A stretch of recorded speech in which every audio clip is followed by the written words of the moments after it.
Hello friend, नमस्ते, प्रणाम। मैं किरण राजपूत आप सभी का स्वागत करती हूँ अपने चैनल में। तो आज मैं बहुत ही प्यारा कजरी गीत लेके आई हूँ। आप लोग को जैसा भी लगेगा कमेंट में ज़रूर बताइएगा, और अच्छा लगे तो लाइक कमेंट शेयर कीजिए। मेरे चैनल पर जो न्यू है तो मेरे चैनल को सब्सक्राइब करिए, बेल आइकन को दबाना ना भूलिएगा ताकि मेरा न्यू वीडियो आप तक पहुँचता रहे।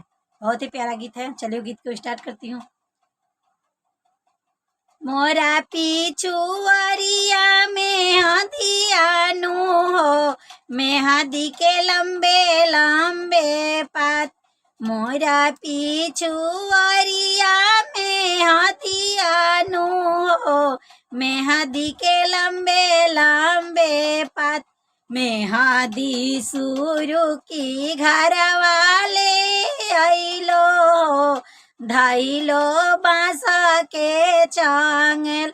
मेहदी सुरु की घर वाले आइलो, धाइलो बांस के चांगल।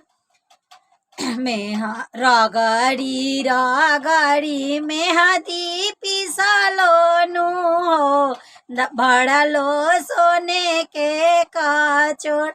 रगड़ी रगड़ी मेहदी पिसलो नु हो, भड़लो सोने के कचोर। देवड़ जी के छपलो कानी अंगूड़ी नु हो, सैया भड़ी भड़ी हाथ।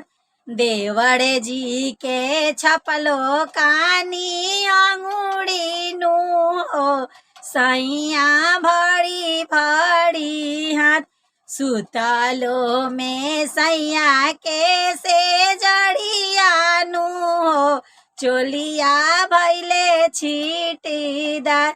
सुतलो में सैया के से जड़िया नु हो, चोलिया भैले छीटीदार। पानी भरे गैलो पानी घाटावानु हो, सखी सब पूछे लगली बात। पानी भरे गैलो पानी घाटावानु हो, सखी सब पूछे लगली बात। किया चोली रंगे रंग रे जवानु हो, किया चोली नैहर के यार। किया चोली रंगे रंग रे जवानु हो, किया चोली नैहर के यार। नहीं चोली रंगे रंग रे जवानु हो, नहीं चोली नैहर के यार। सुतलो में सैया के से जड़िया नु हो, चोलिया भैले छीटीदार। सुतलो में सैया के से जड़िया नु हो, चोलिया भैलो छीटीदार।